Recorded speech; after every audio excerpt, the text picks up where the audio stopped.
Dynasty is yeah. Dynasty is live. Yeah. Dynasty is live. Get it back. Yeah. From the ground floor, yeah, we started with a vision. Blueprint in the smoke, guard pressure, all precision. Late nights, hard calls, every move had a reason. Built it brick by brick, now the whole room fever. Hope I've been hit big, felt the love in the crowd. Hands in the air, yeah, they said it out loud. Every grin, every shout, we could feel it come down. From a sea to a wave, now we run this town. Hold up, you can hear it in the brass. Cut sharp, cut clean. Every step got a stamp, every bar got steam. We've been moving too fast for the old out team. Now the name hit the room like a live wire beam. Now the dynasty is live. Now the dynasty is live. We turn it up, know it. Welcome back to Brick Dynasty Live. Now, as you all know, there are 1 million people at this point who are creating content on Instagram and YouTube and TikTok and wherever. But it is the people in chat and in the comments who are the lifeblood of the hobby. And tonight, we have one of everybody's favorites, PapaRex, who you should all know from chat and most of the places you hang out at this point. Jeremy, thank you for joining me. Thanks for having me, Ken. How you doing today? It is good to see you on a screen. First time. Yeah, I love that. And man, you have been in chat everywhere I've been for so long now. That leading up to Brick World, it was like, man, I don't know if this guy really exists in the real world. And then there you are. It was awesome. No, it was great that you had offered me a pickup from the airport, so that was cool. And I remember flying into Chicago and shit, he didn't even know what I look like. So I think I sent you a text, a selfie real quick, and just let you know where I was. So, but yeah, no, it was great. Hopped in the car and just started talking like we knew each other. Yeah, it was wild. Yeah, it's funny how that goes. This community is, and something else. Yeah. So let's take a trip back to start off with. Lego been a part of your life forever, or where did that come in? Oh, I had dark ages, of course. Yeah, I'm over 50 at this point, so yeah, I had Lego young, early 80s, late 70s, and an older brother too. So we always had Lego around. Back then, it was our big interests were space and castle classic stuff. Getting into Technic a little more when we got older, but I don't know. I hit probably around 10 or so. Was way into Transformers and GI Joe and things like that instead. So got into that, and then of course, classic, get into girls and stuff in high school, and it kind of falls aside for a while. So that's my dark age basically started in my early teens. I did buy Lego from time to time though through the years.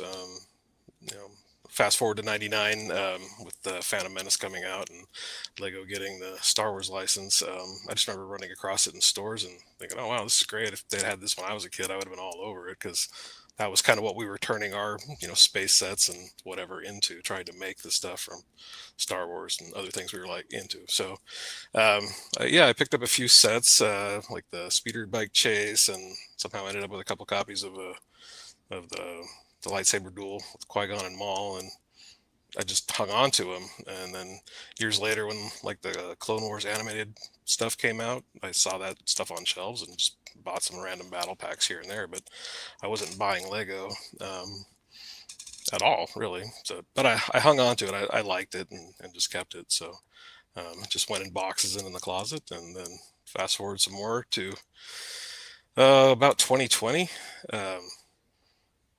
Of course, the Mandalorian season 2 had come out and had, of course, my Luke moment at the end of that season. And I saw that they had Lego for this. And so I thought, oh, well, maybe I'll grab a few of these, I'll just get the stuff from the Mandalorian. And then, of course, after getting that, I realized, I've got some clone stuff in boxes. Maybe I should get some clone stuff too. So it started to expand from there, and you know how that goes. So whatever point that was, I was also trying to quit smoking. And so I found that when I was working and building sets that it gave me something to do, and I wasn't thinking about it as much. So it took a while. I didn't quit then, but eventually I did. So it's been 5 years now, so that's good. So, Nice. but still consuming nicotine in one form or another every day, but at least not doing that. But anyway, so that, yeah, and then of course that became my excuse that once I quit, it's like, oh, I have this extra money now. Oh Now I yeah. can, now I know what I should spend that on. So, yeah, in a nutshell, that's kind of how it was. I always had the Lego kit in a tub somewhere growing up, and even took it with me when I was into my 20s, and we'd pop it out once in a while, partying at night and screwing around, bust out the Legos and see what we could build. But now it's just kind of a permanent fixture, obviously, and with the community through YouTube and everybody else. So, Now, are you strictly Star Wars? um, at this point, that's what I'm trying to limit myself to. I'm also of the frame of mind that if Lego won't make a set that I like, then somebody else will. So, like rebrickable. Then I'll just buy the instructions and build what I want. So that kind of became its own monster on top of everything. So I try to find balance, whether with the new sets I'm buying. But yeah, for me it is mostly Star Wars, and of course my son he likes all sorts of things, so we get him stuff all the time. You know, kids, Minecraft and whatever, and Ninjago. But he likes it. But yeah, for a while I got out of control, honestly.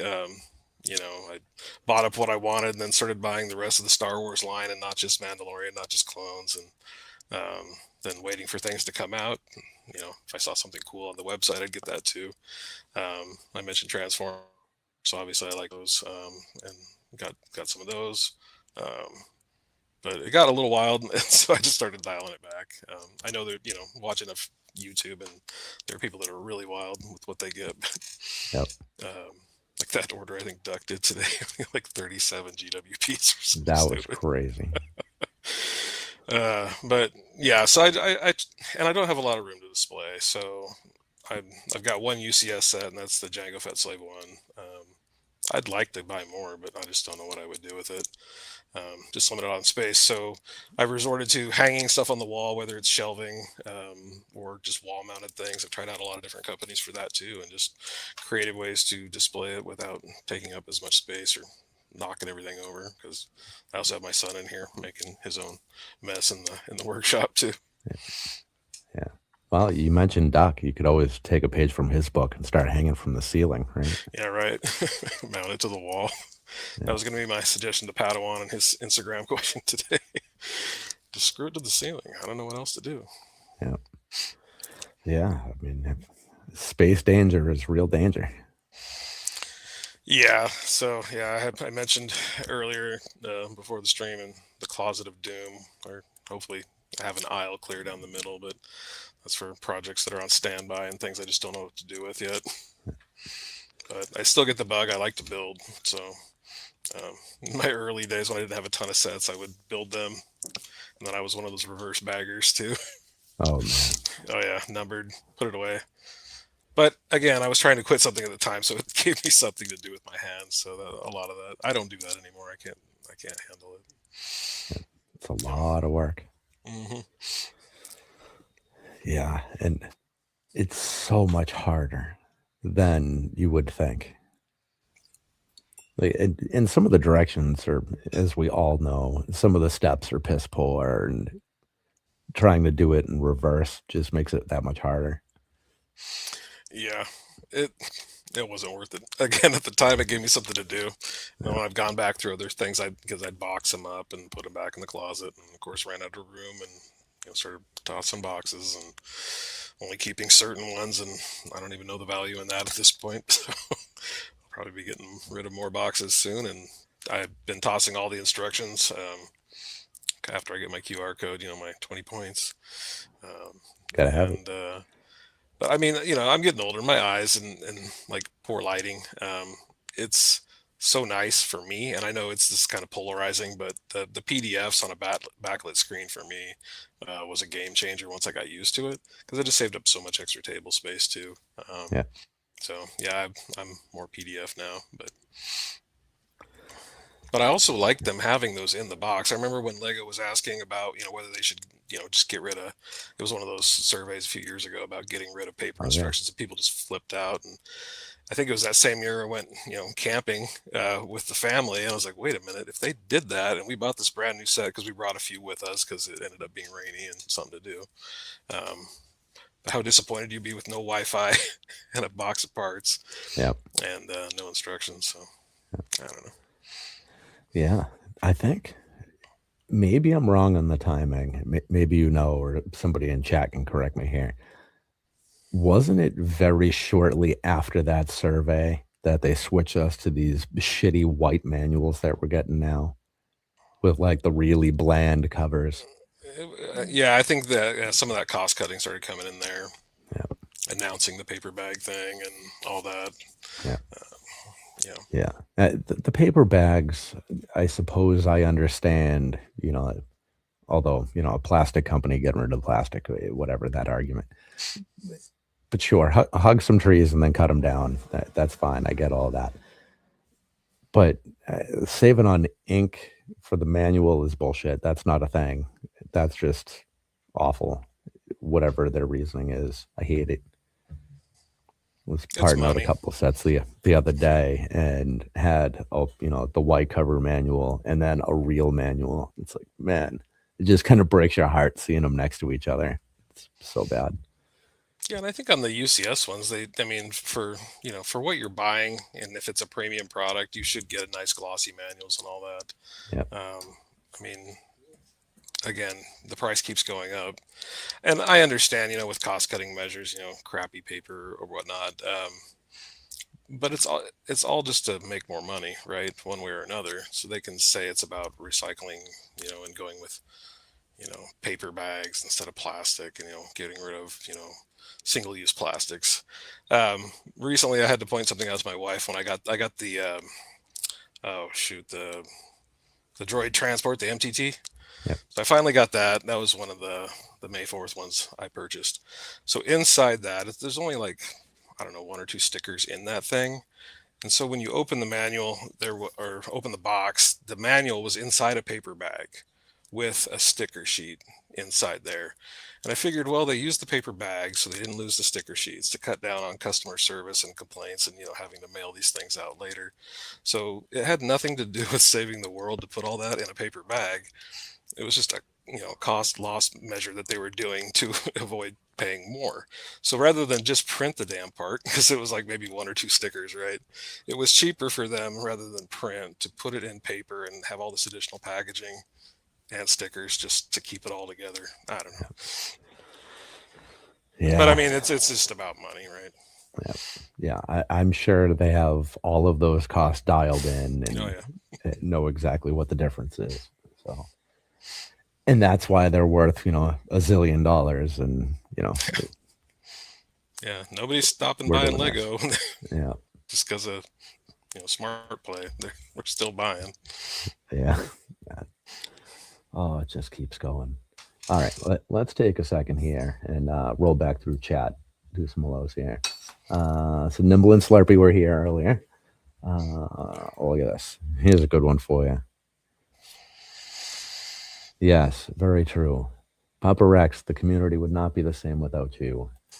And then we got Slurpee, Rob Claxton, hello. Rob. Super Hawks here, hello. Yeah, Nimble's a legend for getting that guest the other day. Yeah. Quite the interview. I don't know if you saw, but he, what was his name? Johnny Coyne. Mm-hmm. He tagged basically everybody associated with that project. That's what I heard. I think John Favre too. Yeah. Yeah. I mean, nice. It's none of those guys were actually paying attention, but it was a nice thought, right? No, that's cool. And, on Cool Han's side, it must have felt good to see that. So good for them. That's great. Yeah, he's been slogging along for how many days in a row now? Today was 127 or 128, one or the other.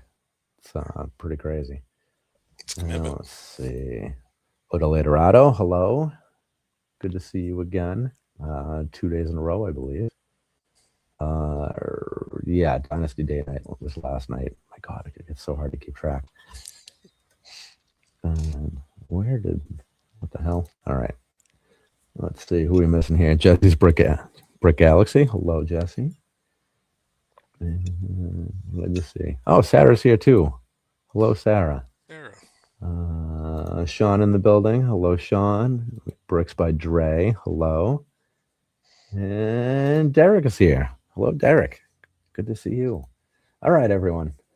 Thank you all for being here. Good night. Kidding, of course.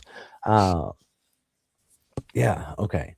So you had said off air that you're not getting quite as much these days in trying to stay focused, right? And Trying. yeah. Not as much from Lego in particular, like directly from Lego. Just okay. So specifically through like Shop at Home. Yeah. They keep tempting me, but once you break FOMO, it's kind of liberating, when you go through, and just don't get that GWP that time. But and sometimes it's just simpler to just buy it off eBay. I mean, I've gotten some for the price I want and not overpaid and not have to, hit some threshold when there's stuff I don't want to buy at the time. Yep. So yeah, just trying to look for deals, and then of course the deals start drying out, so it's more into your world. But I don't know, just trying to get better value for it. If they keep raising the price, then I'll keep trying to find ways to save money. But Yeah, and depending on what you're looking for. Now, exclusives are a whole different story, of course. But if you were looking for a set that's available, widely at every retailer, a lot of times you can get discounts deep enough at, say, Walmart, that you can go and pay eBay's price, buy the GWP, and still save money across the board. I mean, right. I'm not blessed with good Walmart and Target deals around here. Well, I mean, even just like the rollback prices, the standard, 20%, which is 20% off is basically regular price at most of those retailers now. Right. I used to look for better deals than that, but I settle for 20 at this point. I just get tired of looking for one and missing out. But yeah, 20% off most of these sets is what regular price should look like. Things have gotten so crazy, right? Absolutely, yeah. Did you, when you were buying but not necessarily collecting, how did you feel about the pricing then? Did you even give it any thought, or did it feel expensive to you at the time? Certain ones felt expensive. You start hitting the $300 threshold or so, but I didn't think about it a whole lot. And I was FPJ all the time. And I realized early on they weren't going to sell out of these things, but I just wanted it. I mean, if a cool set came out, I just wanted to buy it, and so I would. And then over time, I started realizing, especially as pricing started going up, that oh man, I was dropping the ball there. I could have saved money, but I mean, yeah. And of course, as when you start consuming more Lego, then you're spending way more, and I don't know. You hit a point where sometimes you just have to take a step back and think about it, and yeah. It feels like there was a point, I don't know, whatever, 3 or 4 years ago, maybe, where Lego went from feeling like some sets were a lot of money. Like, not that they were overpriced, but they were just a lot of money, right? Because they were big, it's a good product, whatever. And then suddenly it started feeling expensive, like overpriced. And it seemed to come out of nowhere. It was like, I don't feel like you're getting a lot for your money anymore. I don't. Maybe it's because I had a second kid. I think it was right about that time frame. So maybe it's a coincidence, but that'd do it. One's expensive enough. Yeah. But it doesn't feel like you're getting the same bang for your buck anymore. And they're not even trying to give you the impression that you are. Yeah, I feel like they're not even trying really. Everything seems reactionary with Lego, right? They're nothing. They don't seem to do anything proactive other than raise the price Yeah. and cut corners.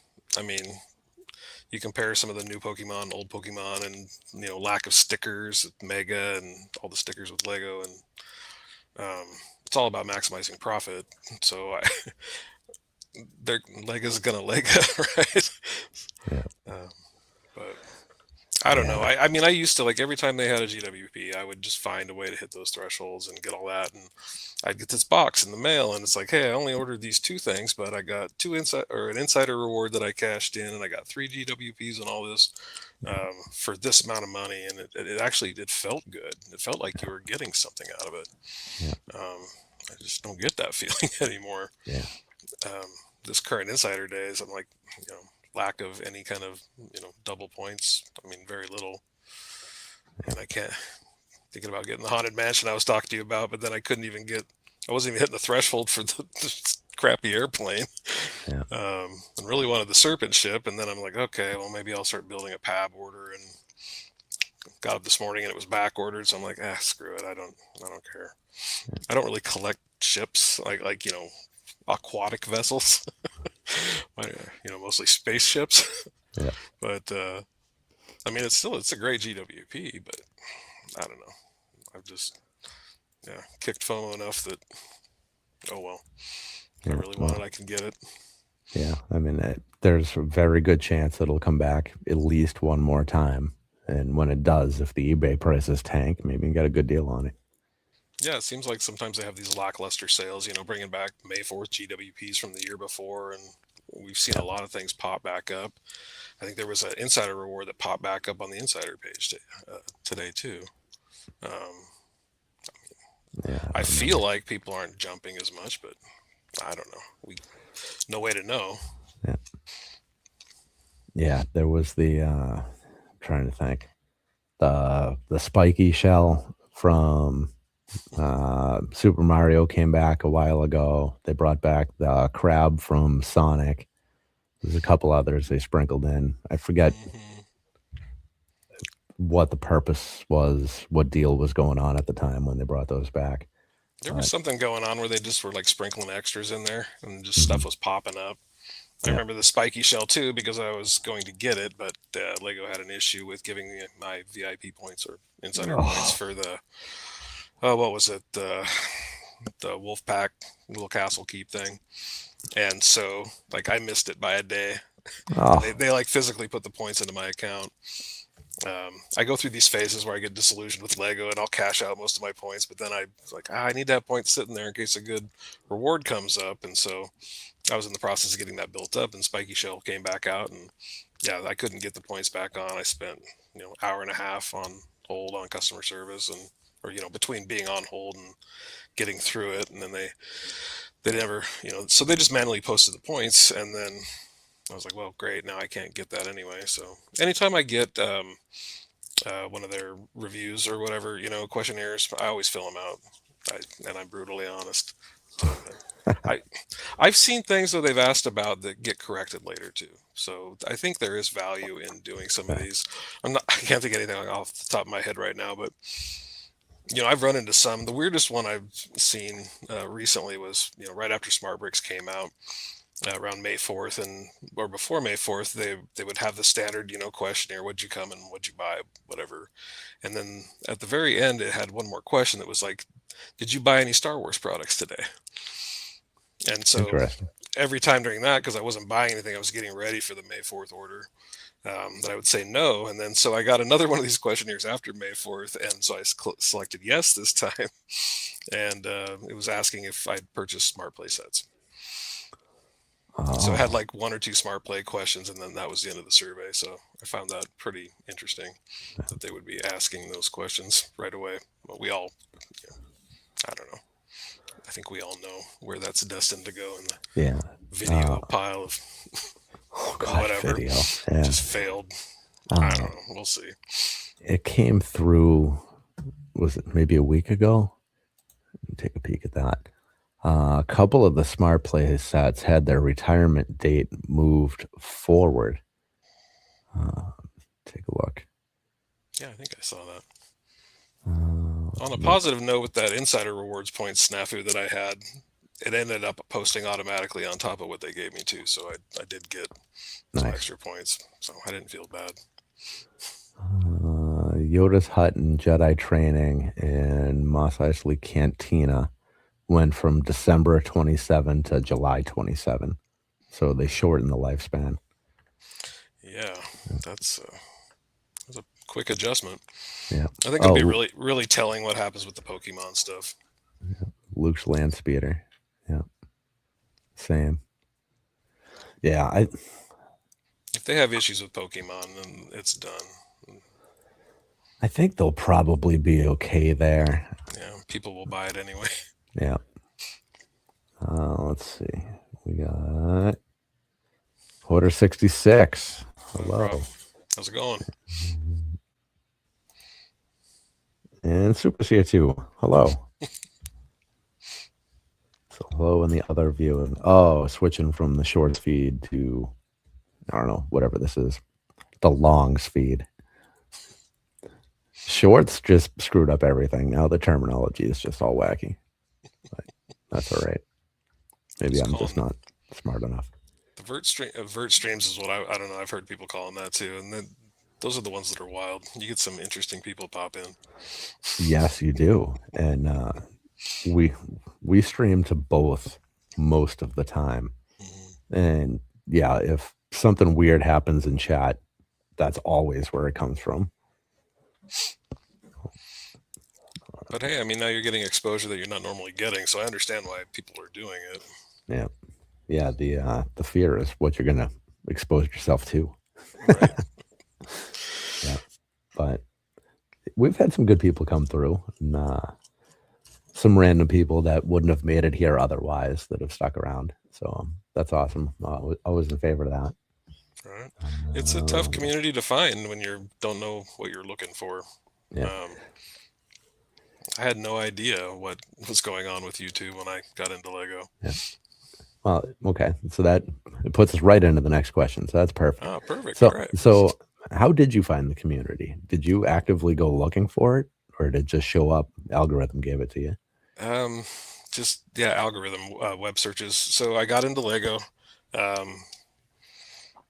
and I started wanting to know what was coming out next. And so that's when I started to learn about the leak community and everything that's going on there, and how, the reason I wasn't finding out is, I was still a Lego normie or whatever you want to call me in the early days. But I just didn't know the ins and outs of what was going on. And so then I started finding out about Lego leaks. I'm like, oh, I want to know what's coming out next. So I was just, Googling, Lego leaks, whatever, and trying not to get into any websites that were too shady or weird. But YouTube kept coming up, and I kept finding these videos. I would say M&R was the first one, because I was, specifically looking for Lego Star Wars leaks, just trying to refine it, see what I could find. So I found him, and started watching, and over time, I found Life Bricks. I started watching him, and then Life Bricks led me to ACOB, and here we are.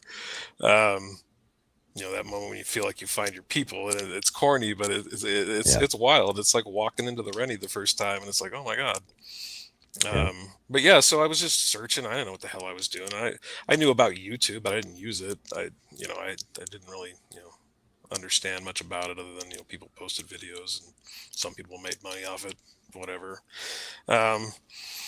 So, I didn't even know there were like live streams initially. I would just find these videos and I would watch, and oh, these are the leaks. This is what's supposed to come out. And so try and figure out what I wanted to buy, especially when I started to buy older retired sets, and I started finding old stuff on eBay and things like that, and realizing, oh, stuff retires, got to find ways to get it. If it's coming out, then maybe that one's better, or not better, but cheaper probably. But so just from Googling stuff, and that's watching posts, and then I remember finding ACOB because of Tyler, and I remember getting on their channel and being like, where are the videos? Because I click on the videos tab, and there were like 3 things, and I'm like, they're talking about these guys. I want to see what they're about. And then I found, oh, there's a live tab. Oh, this is what they do. And came to realize, oh, they just live stream primarily, especially, this was uh, probably about 3.5, 4 years ago. I didn't Yeah. have a YouTube channel name or anything. I had like some old Gmail account and I didn't know how to get into it, old man syndrome. And got some Yeah. email telling me it was going to expire or something. I'm like, oh, perfect. I can just open a new one because, I changed phone numbers and I couldn't recover this stuff. And then one day I was just, after watching the streams for a while, I just created an account just because the chat looked so hilarious. I just wanted to participate and get to know some people. So, it was, again, I was lurking for a long time. But when I saw the value in it and the fun people were having, that's when I, created a channel, even though I don't have any content. Uh, maybe one of these days. I've talked about it enough. But so that's kind of how I found YouTube. And from there, I spend a lot of time on YouTube at this point. You know, Live television is just kind of dead anyway, and for me, unless it's sports. So yeah, I mean, you can find just about anything you want to find of interest on there. A lot of things you don't have interest in either. Yeah. Just I don't know. I never thought that would be a big entertainment vessel for me, in my 50s, but that's what it turned into. So I'm always on there, lurking somewhere or saying hi. But So when you're in chat, what's your setup? Are you on your phone, computer? Do you just like comment through your phone and watch on TV? I've done the hybrid, but normally I've got my phone on me and my earbuds, so I usually have one in. If passing the time doing things, I'll have one in, and just that way I'm not like excluding my family from my life. Walking around with a headset on, just tuning everybody out. Um, so a lot of times I'll just have something going in my ear, but even then, after the kid goes to bed or whatever, I'm catching up on whatever.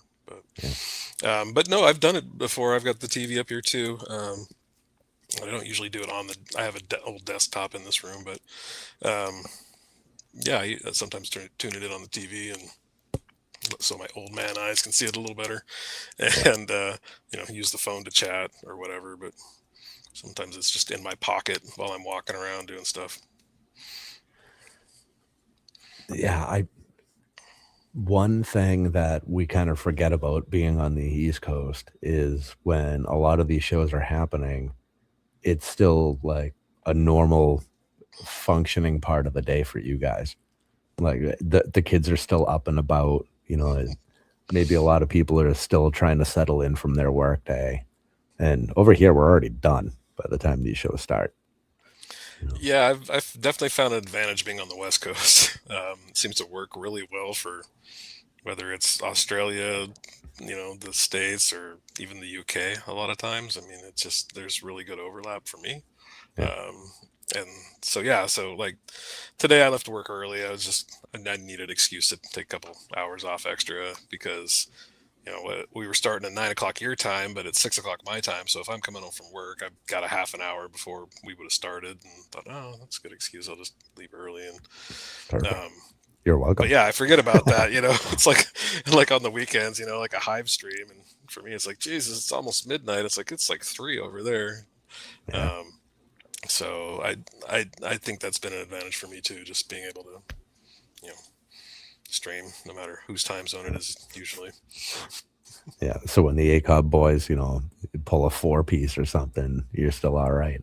It's not hurting me too bad. Yeah, it is a Thursday night and I got to work the next day, but a 5-hour stream for them, and it's 11. Well, they don't start on time, so more like 11:30. By the time that gets done, and it's like, okay, that's pretty late, but not like for them. Yeah. That's tough. I'm convinced that most of the time when they start late, that's intentional and not because of behind the scenes chaos. I'm convinced. Yep. I'm convinced. Anything don't know that for leads you sure, to believe that? You got your suspicions. Yeah, that's what I think, because sure, it's chaos happens. Tech diffs are ridiculous, and they do what they do. I have a very proud tradition of tech diffs. I mean, Yeah. um, Oh, yeah, when I first got into ACOB, then of course I actually went back through and like watched everything in their library that I hadn't seen before. Got caught up in the history of it. yeah. A lot of changes over the years. Oh yeah, I mean it's definitely it's adapted. It's interesting. It's a lot of fun, but yeah, there were some pretty wild streams back in the original ones, but there were a lot of TDs going on there too.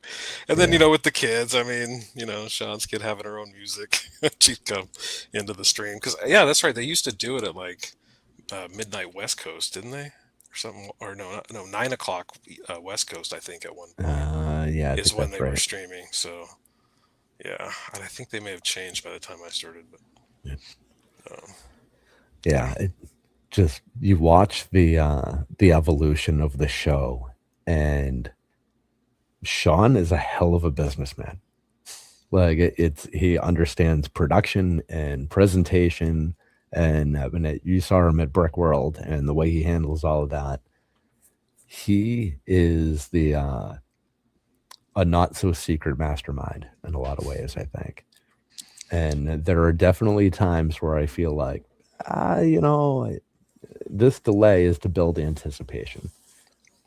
And like I said, I'm sure that, there are times where that's not the case, but I do feel like that's a part of it. And I could be there's completely wrong, but there's definitely it looks like a plan there, and yeah, now that I've seen Sean in person, it's yeah, yeah, it's pretty funny. They always got something going on. yeah, yeah. He's always got something spinning, it seems like. It's pretty awesome. Let's see, we get some new pop-ins here. Waluigi, hello. Smoky Smokes is here with us. Hello, Smoky. Zizu and Clipper here. Hey, guys. Hey, Yeah, little sprinkling from all over the community. I love that. oh, I love that so great. much. You guys are the best. It's Now, fun too seeing people pop up in all these different chats too. It's like, hey, I know you. Hey, yeah, yeah. I mean, I would think you recognize a whole lot of these people from several different spots, right? yeah. Sometimes there is stream fatigue, and with our lives, and you just get busy, and sometimes you're Mm, not always there. And sometimes I might just pop in at the beginning and say hi and get my kid to bed, and then pop in and talk a little more later. And yeah, yep. Yeah. I think you might be one of the few. Actually, I think you're one of like three people that I've seen in two, maybe three chats in the same day. yep, guilty. Yeah. Which I guess also says something about me if I'm around enough to notice that. Mhm. Right. Yeah. And a lot of the people too are just people I saw in other chats. Like getting into the Cool Han chat. I remembered, oh, he's got a stream. I remember him from the ACOB chat. Let's check it out. Yeah. His falls at just a perfect time for me on Sundays when I'm getting stuff done around the house, laundry and dishes and all that kind of junk. And Yeah. I can it's getting late for them, but for me it's midday. So um, and yeah, then you see other people and oh hey, they've got a stream now too. So you just pop around and Yeah. that's I found yours. And I was like, oh hey, it's Ken. I'll check his out too. So And I'm trying to think. So the Brick World stream is, what is that, 5 p.m. for you? yeah, 5 p.m. Sunday. Yeah. Yep. Okay. That's kind of So an awkward time because that's like dinnerish time, right? yeah, it depends on how busy I am in my life at that time, but Yeah. more so my son's 9 now, so he's just every weekend it's just like yeah, entertain me. Yep. So it can be difficult too, but yeah, Mark's that's one I found from ACOB streams, and I was like, oh, Mark is hilarious. So when I saw he was doing his own streams, I just jumped right in. I was like, this guy's great. Yep. Wish I would have been able to say hi to him a little more at Brick World, but yeah, obviously he's super busy. So yeah, I'll just keep your distance, let them do their thing. So yeah, if you make me laugh, I'm gonna come around. Yeah, that show was always fun. For the folks in chat who are not aware, Think Outside the Blocks is 8 p.m. Eastern on Sundays. And that is Brick World Mark, Brick Dad, Z Cerberus, Lene, Brick Babe, and VMAC Attack. I think I caught everyone. And actually, this past Sunday, Suba and Unhappy Mohawk. That man, I'm sorry. Unhappy Mohawk doesn't work for me. It doesn't. I understand it, but man, you cannot attach the word unhappy to that man. You cannot do it. But so the Superhawks were on Sunday. It was great to see them on there. Amazing people. They were everywhere at Brick World. Yep. Yeah. There were certain people that you always saw didn't matter where you were. I mean, there were people working. Yeah. Those guys cover more friggin' mileage in that building than they cover in the track next door. Unreal. Yeah, that's probably my biggest warning if anyone goes to Brick World is, my God, you're going to walk so much and you're not going to think about it because you're, not even going outside half the time. Yeah. Like, oh, I'll just run up to my room really quick and drop some stuff off so I can go buy more stuff. And yeah, and then you realize it's a 3-mile excursion to get to your room. Yeah. But it was nice having everything right there, and it was kind of nice to have it a little bit away from the hotel too, except for the garage sale. Yeah. But no, it was a good time. The garage sale that came to you, yeah, that was hilarious. Yeah. I just kind of sat there and just watched most of it. I bought a couple things, but for the most part, I just took it all in. It was pretty funny. It's great to see some of these vlogs coming out too, and seeing some of this again, and going, oh God, oh hey, there I am. Yeah. Ostef was saying Sunday his vlog's coming out. It's over 2 hours long. I know. I think M&R's was like 1 hour and 20. Yeah. It's like, it just seems like it's impossible to keep these things down. Yeah, I took mostly photos. I did some video. I took a bunch of video of the foosball contest, but I just haven't done anything with it. It's just so much to take in. It's a lot. So what's your overall feel after the first one? Everything they hoped for? Miss a few things? How you feeling about it? The hype is real. Yep. And I went by myself, and I hadn't, most people hadn't even seen what I looked like. So it was intimidating to some degree, but it was just something I was like, look, I've been watching these guys go for, 4 straight years. And, I just, this, the pre Brick World hype would come out, and then I just wanted to tune it out. It's like, I'm not going, but, to actually go and see all that, and just everything that's happening and all the people that are there, it's just nuts. Yeah, I mean, it was great. No, I'm having a brain fart now. But yeah, I mean, again, just so much going on. And you just walk into the Rennie the first time, go up those escalator, and just, first time I remember sitting in the lobby and just, Hive goes walking by and Girl Bricks a lot. And just, I was sitting there and M&R came to check in. I was like, what the hell? But it was also really odd to just, not have a visual presence out there and just remind yourself, like, okay, you got to introduce yourself to everybody, because as familiar as they feel to you, they don't know who you are. But I also found it was a great, just, to introduce myself to people, and the reaction I got was very positive. It was just fun. They're like, oh my God, so this is the guy. And, that same way for a lot of people I met there too, that don't, show their face typically, or aren't on a stream or something. Yeah. So. Yeah, it's Anthony and Jake, a couple other guys that they never really seen before. It was cool.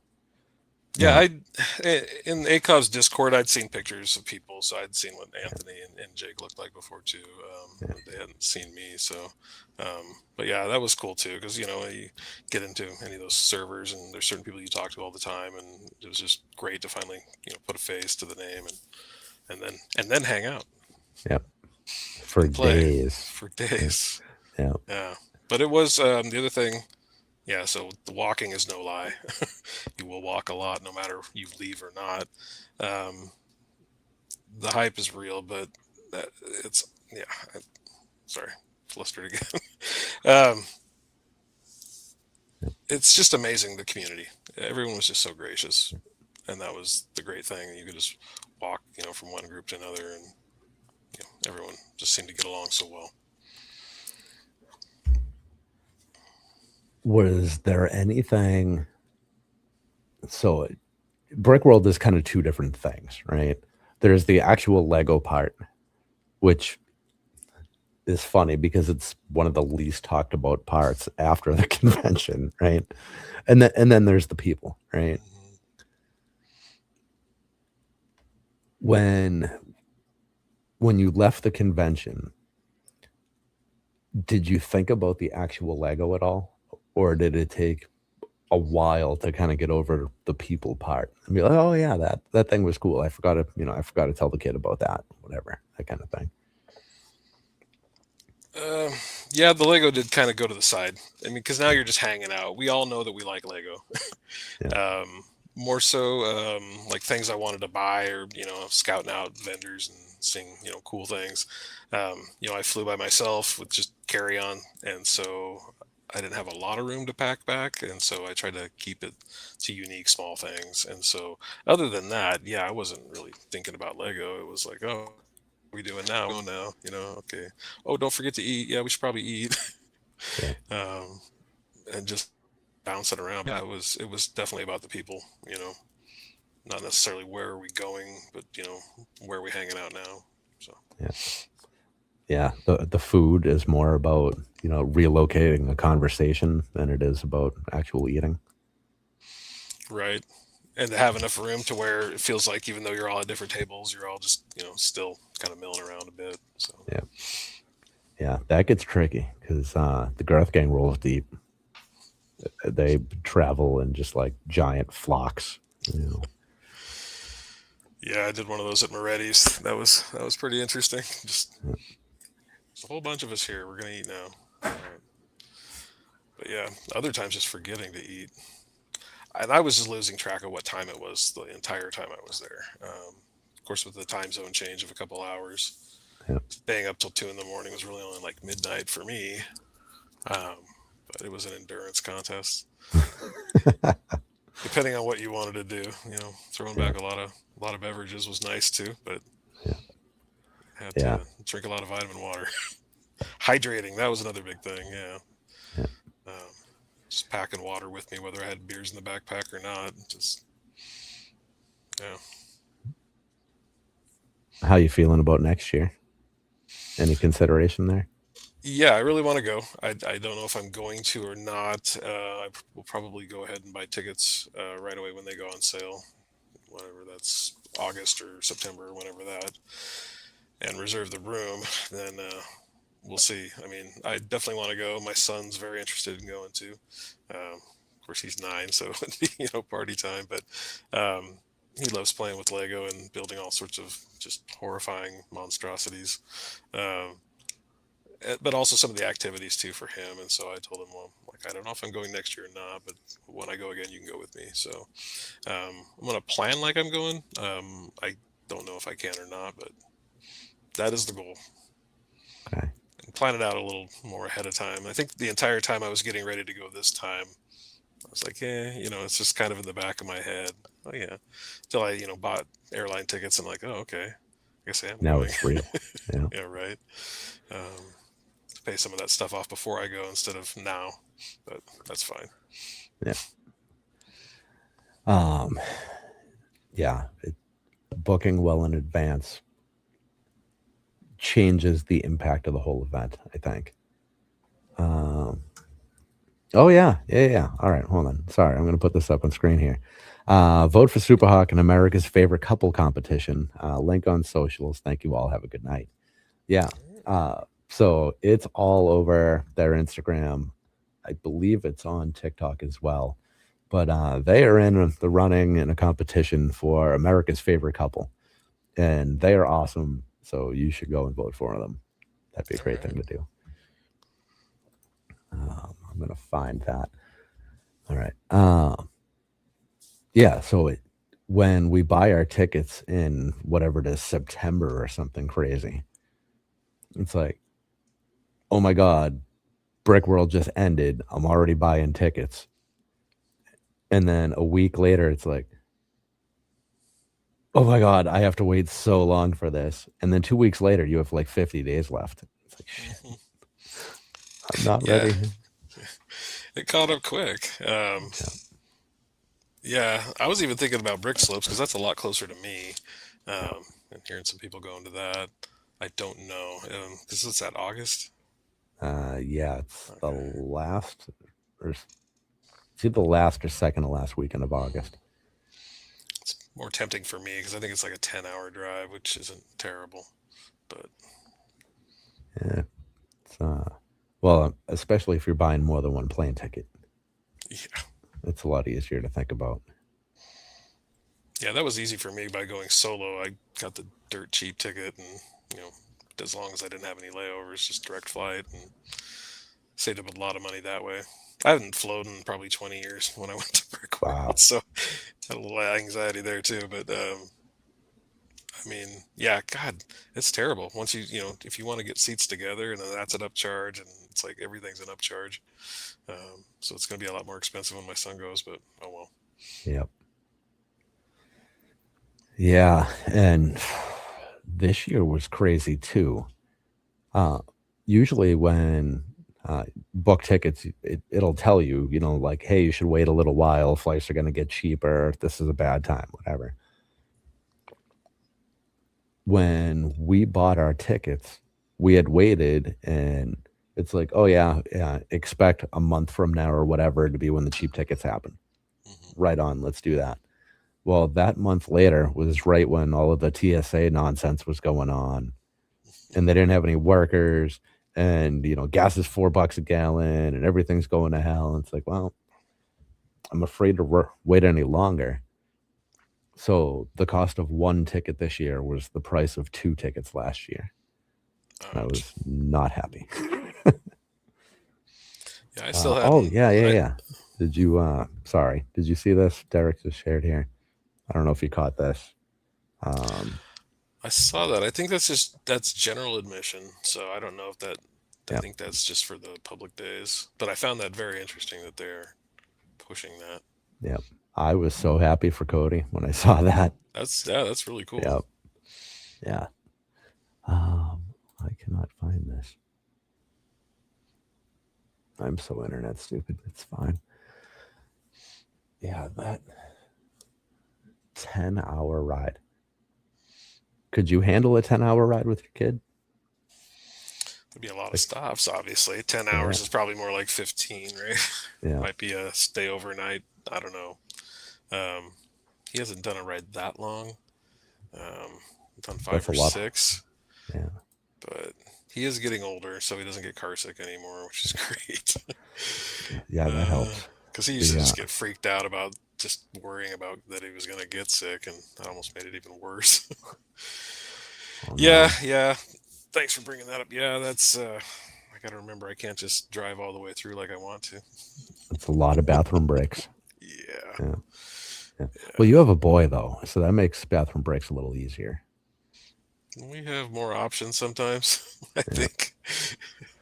yeah, yeah. But People are also a lot more understanding with a little boy. If you just throw a car door open somewhere, doesn't quite yeah, work the same when you we get have to. We at girls. least try and get out of sight. But yeah, Yeah, I mean, you're not standing in the middle of a parking lot.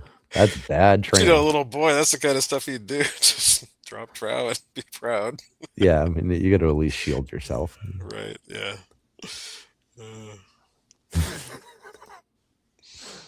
Uh, yeah, I've been on construction sites for, I don't know, 25 or so years now, mm, and from time to time, there's always a guy that ends up, bringing his kid to work or something, and you see just that.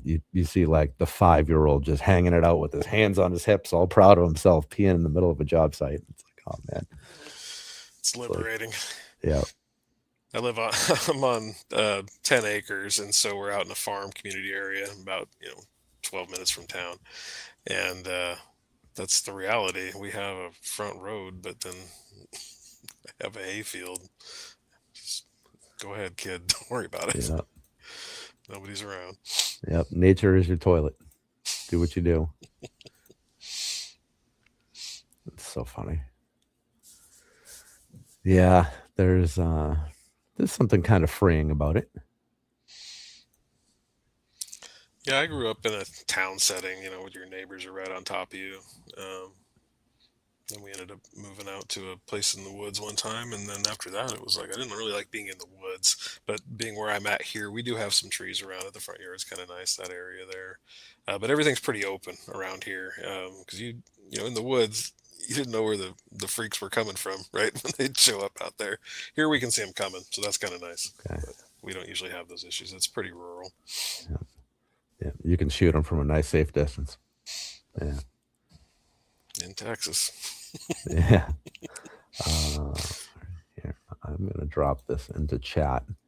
This is an obnoxiously long link, but this is the link to vote for the Superhawks and their America's Favorite Couple thing, because they're great, and I think that's a worthwhile thing. If I remember right, you got to log in with Facebook. I think was the easy way to do it. Oh God, Facebook. Yeah, it's a little ridiculous, but it's worth an extra step or two because they're great. I was locked. I don't really use Facebook. I was locked out of it for years because I had a phone number change, and then when I decided I wanted to get back into it, I couldn't recover it password wise. And then recently found out that my Hotmail on my phone is somehow inexplicably linked to it, so that if I get an email or a notification from Facebook, I click on it, I can get in. Wow. Yeah, again, old man syndrome. Yeah. Well, that's perfect then, because isn't Facebook just for old people now? Right. I think that's the deal over there. I had a MySpace account back in the day, so that dates me at all. Oh, that's how my wife and I met. Oh wow. I remember my friends were figuring out all these ways to like code it and customize and make their spaces look really cool, and I just got to that point and was like, yeah. But, yeah, I knew how to like add music, and that was good enough for me. It's fine. I might have figured out how to upload a photo, and that was about it. Yeah, MySpace. Didn't Justin Timberlake end up buying that in the end? Before it turned to garbage. I think it was something like that. Isn't it still going? It may still exist. I don't know. I think I moved from there to Facebook, and then was very happy to leave Facebook, I don't know, 10 or 15 years ago. I mean, I still have an account. I go over there there's a bunch of decent Lego groups over there that are good for a little bit of information, but more to lurk than to converse. Like you can't read through the comments because it's a friggin' cesspool and everybody's crying about everything all the time. Yeah. I can't handle that level of sensitivity. There's a lot of sensitive people in the Lego community, man. And hey, it's whatever, we all have our issues, so that's fine. But yeah, a lot of sensitive people these days, it seems. Yeah. I don't know. And everybody's so angry. Yeah, and it's like if you have a legitimate problem, then I wish you the best of luck. If there's any way I can help, I want to help, whatever. But there's people that have like pretty decent lives that are complaining about like the pettiest shit.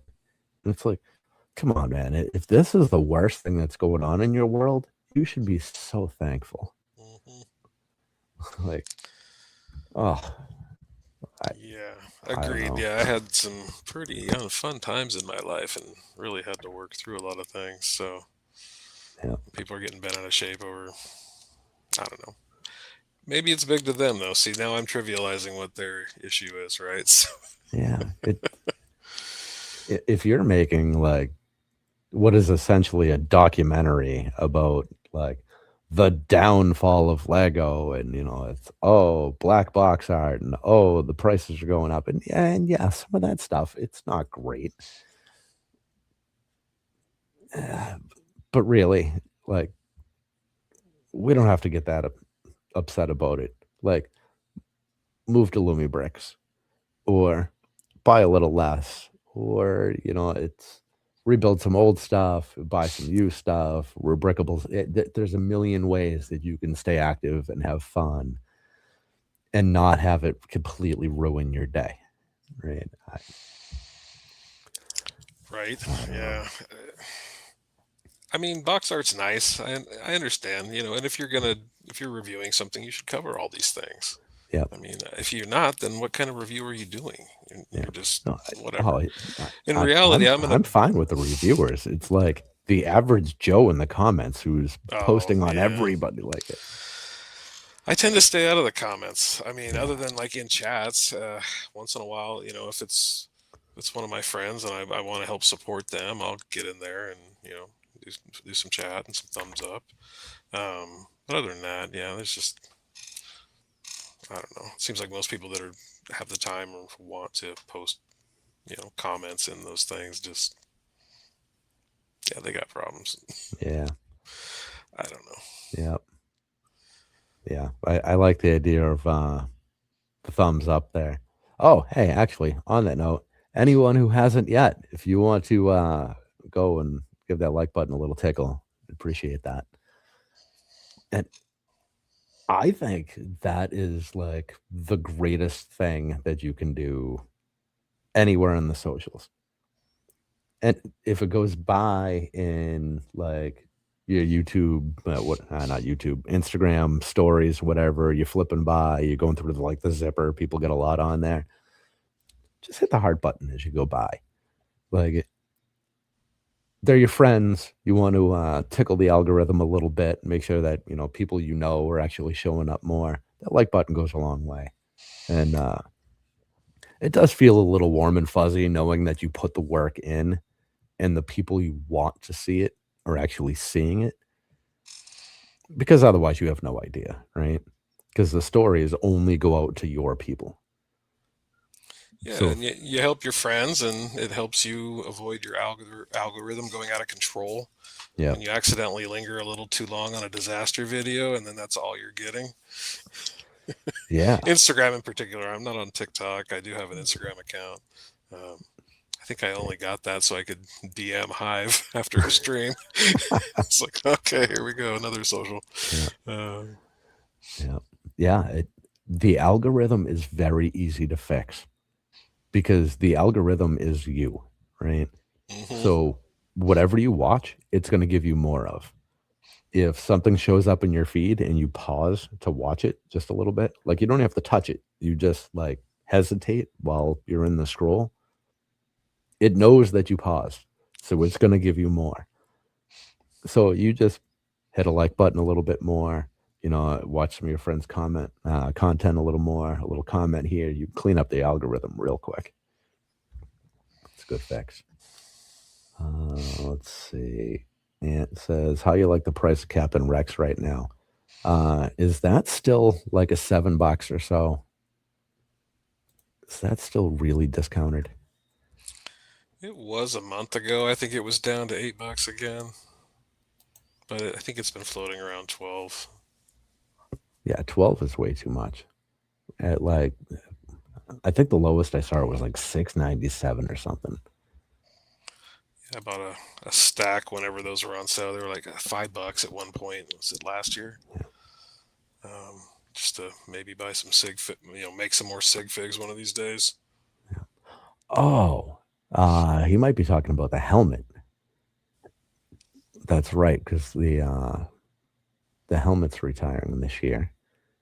Oh, gotcha. Yeah. I don't remember off the top of my head what the helmet is on sale for. I feel like it was only 20% off, which is probably too expensive still. Because that was pretty widely available on clearance at Walmart for as low as $36, I think is the cheapest we were seeing it. And pretty widely available at like 42. Let's see. on Amazon. All right. Rex helmet. What is that? I'm in the mood for some shopping. Yeah. Where? I don't even see it. Oh, probably because I spelled it wrong like an asshole. Rex. Yeah, RAX. Yeah, great job. Nice. I am seeing it without a buy box, and at $76 right now. Whoa. Loaded up at $36. Huge win. 200 units. I love that. Well done, sir. Yeah, that set's going to break $100, I would say. I don't think that's a stretch at all. Rex is the man. Did you? Perfect timing too. Did you watch all of Clone Wars? I'm assuming. Oh yeah, yeah. Yeah. Okay. Yeah, I started watching those when they first came out, actually. So I was in my 30s or so, or whatever the heck that was. Yeah. And then, of course, the Disney takeover of Star Wars. Kind of had a dark age of Star Wars there where I just avoided it for a while. Yeah. Just pissed me off, you know. Dark Horse Comics had been making the comics forever, you know. And the Clone Wars was like Cartoon Network or whatever. And so Disney buys Star Wars and they just go out and start canceling all the contracts so they could just start up all their own stuff. So I was kind of bummed about that. And then, of course, Episode 8 did its thing. And I was not a big Star Wars fan for quite a few years until Mandalorian Season 2. I didn't even watch Mandalorian when it first came out, even though we had Disney Plus, because I was like, whatever, it's just going to suck. So you didn't like the first season? No, I didn't even watch it. I was still hung up on whatever, Last Jedi and the outcome of that. It took me a couple of years just to watch Episode 9. So I was just so mad about what went down. In fact, I had to watch it in two. It took me like a year and watched it in 2 parts. I did finally, you know, come back a few years later, and I've rewatched it a couple of times just to, I don't know, was I just mad? And yeah, but at the same time, it wasn't great. So I had fatigue from the Disney takeover, and so Mandalorian came out, and I'm like, it's not Boba Fett, whatever. You know, and I think my wife had even watched it, and I didn't watch it. And it wasn't until I think I picked up the first episode of Season 2 and decided I liked it and went back and watched it, and then Okay. got to the last episode and had that moment. Yep. Yelling at the TV. I was doing it. It was uncontrollable. Just like, this is all we wanted, you know. I was 8 years old when Return of the Jedi came out in theaters, and I vividly remember going to see that. And you know, to quote Sean, it's fucking Luke, you know, and that's what it was about. If you were playing as kids, it's either you wanted to be Luke or you wanted to be Han, or, you know, I mean, that was it. That's what it was. And so that's what I like. I mean, the deep fake stuff, I've rewatched it now and it's like, this isn't that good. You know, I had almost wished that they had just gone with a different actor to play Luke at that point and just move forward with it. But I mean, for what it was just like what every 8-year-old kid wanted after Return of the Jedi. It was like, yes, we want to see this. But yeah, that was that pivotal moment that got me into Lego. I think I was scrolling through Amazon and I was like, ooh, they have Lego. Yeah. Disney, man. There's some people that are going to get upset here. Disney's done some decent Star Wars. They just have, right? And I understand a lot of the complaints, but yeah, it's the first couple of seasons of Mandalorian were great. Andor was phenomenal. Trying to think. Skeleton Crew was. Yep. Yeah, Skeleton Crew. I mean, I watched it. I watched that with my kids. They had a great time with it. Yeah. Rogue One was Disney time, right? It was, yeah. Rogue One was great. So Yeah, that is one of my favorites. I even like Han Solo movie too. yeah, I just think it was victim of circumstances. It wasn't the greatest thing, but I mean, it was enjoyable. It's an adventure. yeah. Well, that's exactly the thing. It was good entertainment, and you can't be hypercritical of everything all the time. Sometimes you just need to have some fun, right? Mhm. Which I haven't seen Mandalorian and Grogu yet. I wasn't in that big of a rush. Mhm. Masters of the Universe was definitely the priority for me. Right on. I'm still glad I did. Uh, but I'm really looking forward to seeing it. And I'm just expecting, I don't know, like Indiana Jones kind of action.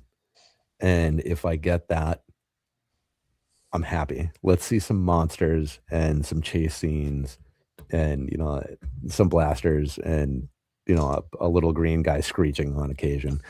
And that's all right, you know? They got monsters. They got blasters. Yeah. It's it is what it is. It's okay. Um, Yeah. but Yeah. yeah, I went and saw it the Thursday just to get it over with. Honestly, I didn't want to have to like avoid socials and everything else, and avoid spoilers. And I was just more worried that it wasn't going to be any good. It's good. It's fine. It's nothing groundbreaking to me. I don't want to spoil anything for you, but Yeah. I was excited to take my son to see it, and I ended up going by myself, and then I didn't go back, and it's gone. It's like shit. I Oh, still man. haven't taken my kid to a Star Wars movie. Oh, man. Yeah. But there will be others. Yep. Um, Yeah. They're not going to let it stop. no. And they shouldn't, right? I mean, because why would they? As long as they're making money. Although I don't think they made a lot on the last one. But What I'd like to really see are like the marketing numbers. What are they getting from? I'm sorry, not marketing, merchandising, because yeah. that's where they make the money. We heard that from George Lucas back in the day that the real money's in merchandising. Yep. So The Mandalorian and Grogu doesn't do great in the box office. Well, does it sell twice as much as what it took in? Probably. Yeah. In merchandise, I mean, they splatter that stuff everywhere. It's Mel Brooks, Spaceballs. Merchandising. Exactly. I really have my fingers crossed for the sequel on that one. Oh, man. Me They too. really need to go naked gun and just give Hollywood a good once over. Yep. Yeah. I don't think there's any chance that it's bad. I'm sticking with it. It shouldn't be. It should be good. I mean, is it a cash grab after all these years? I hope so. I mean, go for it. Yep. Because I would like to think that Mel Brooks still has the ability to do the cash grab and play with it as much as he possibly can and just have a ball with it. And that's cool. Because you're just expecting like a whole very long series of like elaborate dad jokes over and over again, right? Mhm. That's just what the movie's going to be. Give me that and it'll be perfect. There's so much new material for them to make fun of it. I mean, I feel like they can't lose. Yeah. Just a little bit of effort, and I think it'll be great. Yeah. Hey, Liam's here. The There you go. Sexy Rexy. sexy Rexy. Yeah. Good to see you, Liam. Yep. Yeah. After all that time away, Liam is finally back to work this week. I know. I heard him say that. I was like, "Geez, you finally go back to work? Holy crap!" Yep. Yeah. I can't say that I don't envy it a little bit, but also he earned it after all the expense associated with that trip. Right. So, yeah. Yeah. I mean, geez, just for me. I mean, I probably with food and buying stuff, airline ticket, hotel, all that. Probably spent like $2,500 somewhere in that line. Yeah. I mean, Yeah. but if that's what you're going to spend, and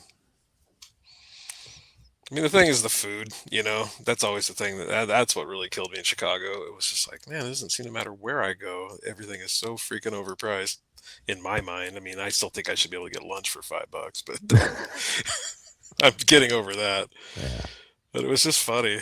We went to the mall one day. I think I was with Anthony and Jake. And I was like, oh, we'll just go to hit the Burger King and then go to the Lego store. I'm like, okay, sweet. 1999 meal. I was At just like, Burger King? yeah, in Oh the man, mall. I was like, oh my God. that's Screw it. bananas. I just, at that point, I was like, whatever. It is what it is. Well, it's Hooters was cheap. Uh, Uncle Bill's, the place we go for breakfast, was cheap. You never made it over there with us. If you come back Mm-mm. next year, we should make that happen. Yeah, I was running some strange hours. I mean, we were going to breakfast at 11 a.m. Yeah. Yeah, that was cheap. Rosie's is I don't know. It's basically a sandwich shop in like a commercial building. Nice. Food there is pretty good. That was cheap. So I mean, there's options. Mm-hmm. It was a burger at Hooters was 14, 15 bucks. I didn't think that was terrible. No. And there was what, a million of us there that day, whenever that was. I don't even remember when that happened. Shit, I have no idea. Somewhere in the void. Yeah, man, time doesn't move normal out there at all. No, it didn't. It does fly by too. Yeah, that was the thing. Yeah, finding myself sitting there that last day, and was just like, man, I don't even want to talk. This is bumming me out, just knowing I gotta go. Yeah, Uh, yeah. It's I tough. can see, I can see why some of the guys go for like a week or more. Yeah, yeah. Well, and I think this is especially true for the younger guys because I vaguely remember being that age. And then, you are just starting to build or attempt to build lifelong relationships, right? And when people are so far away and you're just starting to get settled into the groove of your life, you really don't want to break free and let go of that. You want to cram in every minute you possibly can. So I get why they do it. And then you return to normal life, and normal life just feels like even more of a slog when it's over. It's like, oh man, back to Yeah, reality. it was weird for a couple days. Yeah. I took like a day off after I got back just to get settled in, but yeah. Yeah. I may consider that next year. I may consider it. The day off would be helpful. Yeah, I get lots of time off, luckily, but I'm the boss, so I don't get to take a lot. Yeah. I mean, I do, but it can But you be pay for it afterwards. difficult. Yeah, so, but right, yeah, because I took a week off to take the family on a vacation before I went to Brick World. So I took a week off, went back to work for like 2 days, and then flew out, and then came back midweek the following week, and just completely disoriented. I didn't know what day it was. Yeah. Maybe take more time off next time. Yeah. I get no time off. Like zero. It's the joy of being self-employed, right?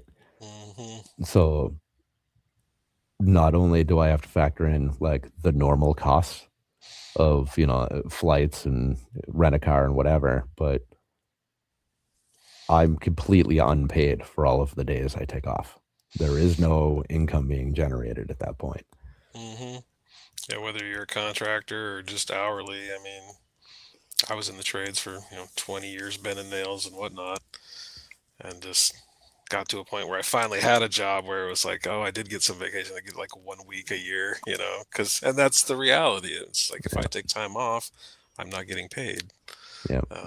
It's just part of the reason why I ended up taking a government job, because I get the time off and I can take it. So Yeah. that Ooh, and and healthcare, benefits it's too. like, yeah, that was the thing. I think at the time my son was like a year and a half or so, and it was like, okay. I remember, yeah, doing tax returns and getting fined for not having healthcare coverage. It Yeah. was great. Oh, I'm getting a good return this year. Oh, there's $3,000 back as a penalty for not being insured. Yeah. So that's what led me into a chair at a desk. But it's like life, adapt, I guess. So chair life is going to be hard, though. It's hard getting used to it first. Yeah. I enjoyed construction. I was a framer. I did flooring and tile, and anything I wanted to pick up, I did, and I had a lot of fun doing it. Yep. But then the body got broken after a few years, and and then started a desk job, which turned into desk and swinging a hammer. Ooh. And that just wasn't tenable. So no. Yep. But very hard to juggle both. No, you just don't sleep at that point. Yep. Yeah. Not getting paid for a lot of it too, and you're dependent on bonuses and yeah. Well, and your body starts to rebel because it's like, wait, whoa, hold on. I thought we were doing paperwork. Why are you climbing a ladder? Like, what are you doing here? Yeah. Getting yelled at by my boss. It's like, why are you doing this? I'm like, because I couldn't find anybody to do it in the time frame I needed. Yeah. Seemed logical to me. Get up at 2 a.m, do your estimates, and go to work. No. Yeah. That's for the younger guys. They can do it. It's hard though. I mean, the only time I touch tools now is I do. We call it contractor overlap, right? Mm-hmm. You don't know if the plumber is supposed to do it or the electrician's supposed to do it, and neither one of them wants to, so I do it, right? And you don't want to pay them to clean up, so you get to do that too. Yeah. And there's always, the inspector comes in and he's like, oh, well, I want that adjusted. And then, the electrician's on a different job and you're not going to bring him back in for whatever it is, like $150 an hour to change a plate that's too tight and cracked or whatever the story is. So. Oh my goodness. Yeah. Cracked plate. Oh yeah. Yeah. Man, we've had some ridiculous failed inspections lately over most ridiculous things. We got a lot of new inspectors in the area. Oh, that's tough. Yeah. Yeah. We try not to do that to our customers. Yeah. It's hard to retain staff because I've told you I'm a building official, and so I've got the inspectors and plans examiners are all under me, and when you start doing that kind of work, you're a bit gung-ho about it. It does take some time to kind of settle in, but geez, cracked plates on a switch cover. Yeah. We don't do electrical where I'm at, though. State Labor and Industries does that, thank God. Who would I be telling somebody what to do with electrical when the contractor knows more about it than I do? The other stuff we get by on just fine, but it's a strange world. There's a lot of goofy stories. Yeah, and man, the new guys love to call you on everything that they possibly can, and they're just trying to show you how much they know. Right. You've been an inspector for like 3 months, and you came from the facilities department at the high school. Whatever, it's fine. Go ahead. I'll fix it. The level of background for some inspectors it's just different. I mean, it varies. For my industry, they call it the silver tsunami, where so many people are retiring or at that age that there are tons of jobs, and sometimes you just don't have candidates and you just need to hire people and train them up. So that's one of the problems that we're always running into, but try and be fair. I think you get to the point where if you've worked in the trades for a long time, and if you've done well enough for yourself that you're still in one piece, but you can't truly hang up the hammer, so you need to stay connected in some kind of way, then become an inspector because you've been around enough, you've seen it all, you know how it works. Great. Or if you've been doing it forever and you have not put yourself in the best spot, go work at Home Depot or Lowe's, because then you're still kind of connected. You can still get some benefits out of the deal, but you're not inspector worthy, I guess. I think those are the two options. Yeah. I mean, it's just different, right? I mean, I remember when I learned how to be a framer and we form concrete and all that, and I didn't necessarily know the code, but I knew what would pass inspection, right? So, if it's every 48 inches on, these verticals and your footing, and we'd go 32. I can't remember why the guy that trained me, he had a reason. Everything was meant to save money, but I worked for custom builders when I was first starting, so every detail we went after, and so I knew how to pass inspections, but I didn't necessarily know what the code was, right? So, um, yeah, but then getting on this side of it where I'm at now, you start to see why some of the, why they do certain things the way they are and why there are certain requirements. And I just try and bridge that gap for my customers. For us, it's all customer service. So, yeah, we have to fail people all the time, but try at least, explain to them what's going on. We have code changes. I've got another one coming up. And so that's a lot of outreach to our customers. So there just used to be a lot of cranky dickheads that did this job. Honestly, that's what I experienced back in the day. And it's like, I was a plans examiner and did that for several years, and then became a building official. And it's like, okay, well, I want to work with people. I have codes to enforce, but we find ways to work with people. So I don't know how much that's changing. It's a large country. But Now, have you found that there's a lot of problems with like newer products, like some of the composite decking, framing 12 inches on center, things like that? People have a lot of problems with that. I don't get out in the field much. Not a lot that I'm hearing of. We'll get new Okay. products out, and we've got like the wildland fire codes and certain things that whether you have to have non-combustible materials for certain things, um, and getting the right papers to prove that it qualifies for whatever you're looking for. So whether Mhm. it's some sort of ASTM or NFPA certification, something to tell me that it's okay. And there is a ton of new product coming out all the time. Um, Sometimes I have vendors come to me to try and explain what it is so that we know. Yeah, because a lot of people will see something and like, oh, that doesn't pass. You can't use that. But there are a lot of ways around that if they have the right paperwork. So, um, but yeah, there's always new stuff coming out. Do you have state enforced lead testing out there for No, remodels? No. no, no. Oh, good for you. Um, the county, we have different air jurisdictions around Washington State, and so different clean air authorities. Some are really stringent. Where I live in our county, fire departments like to come here for prescribed burns. They'll take old buildings and burn them down because they don't have our air quality standards up there to where you can't do it anywhere else in the state. So they'll come here to do those sort of things. Um, I mean, there's certain state laws in place when it comes to asbestos, lead, and all that. Um, and a lot of times it's up to the homeowner to make sure that they're doing it right, but often they don't know. So, but I also worked for a restoration company at one point too, and a lot of water losses, fire damage, and running into things like asbestos and whatnot, and mold remediation and all that, sewage losses. It was, yes, I've been in a lot of filth, um, Yeah. but yeah. Asbestos tastes terrible. Oh God, that's the worst. Yeah. Oh, shit. Hold on one second.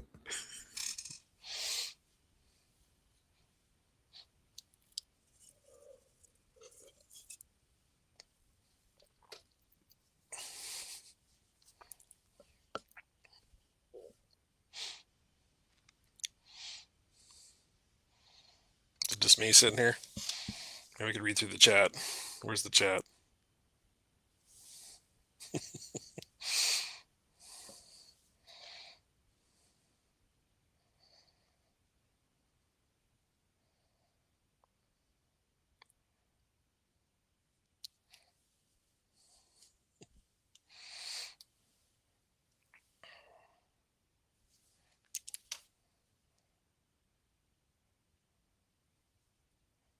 Trying to see who's in the chat here. Yeah, I know. I got a band in here. What's going on, Jake? Yeah, I saw your message in the Discord. Sorry I said the wrong thing for the bumpy, blue spiky thing. Uh, Has anyone out there watched all the new X-Men? I'm only one episode in, so don't tell me. So far, so good though. It was like the era of the X-Men comics that I was collecting when yeah, when I used to be into it. Oh, hey, Pockets is here. What's going on, man? Yeah, I was trying to not provide dead air. Have you seen the new X-Men? The The X-Men new 97, 97 yeah, part season 2. 2. Yeah, I have not. finally watched the first episode today. I Was like it? it. Yeah. It's fine. It's pretty good. I mean, I don't know. When I was younger, I remember that freaking theme song. I just hated it. And so like the first time they did that on the new series on Disney, I was just rolling my eyes in the back of my freaking skull.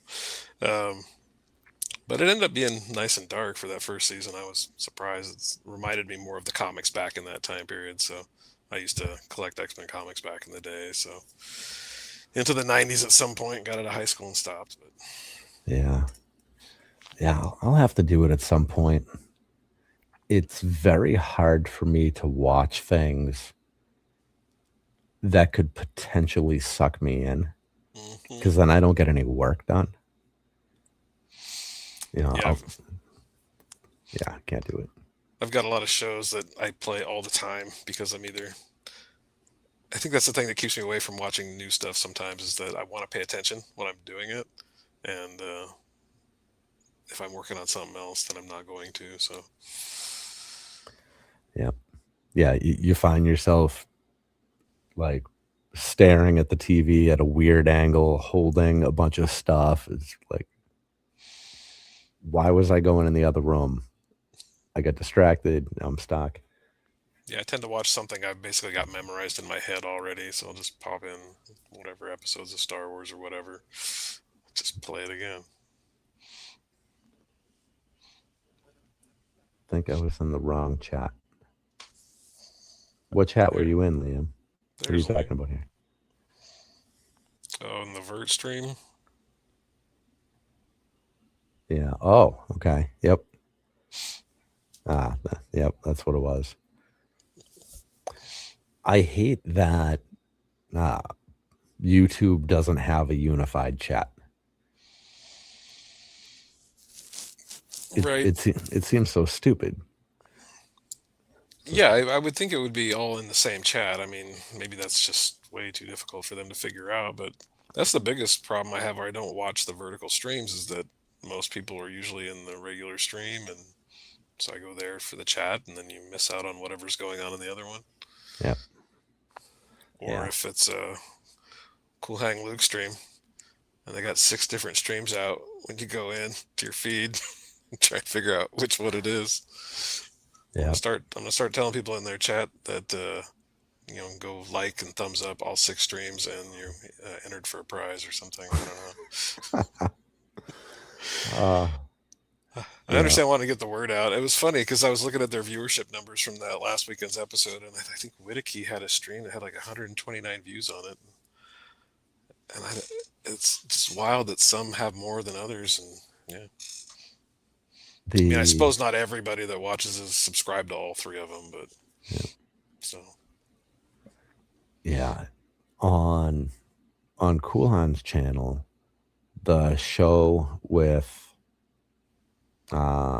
Johnny Coyne there. mhm.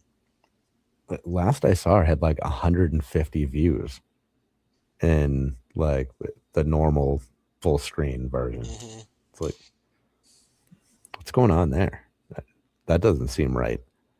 You're just dividing viewers far too many ways and not having it right where it's supposed to be, I guess. Yeah, I think that's the byproduct of that. I mean, I think it's great cross promoting each other and all that. I mean, that's awesome. Um, they all want each other's channels to do well, and that's great.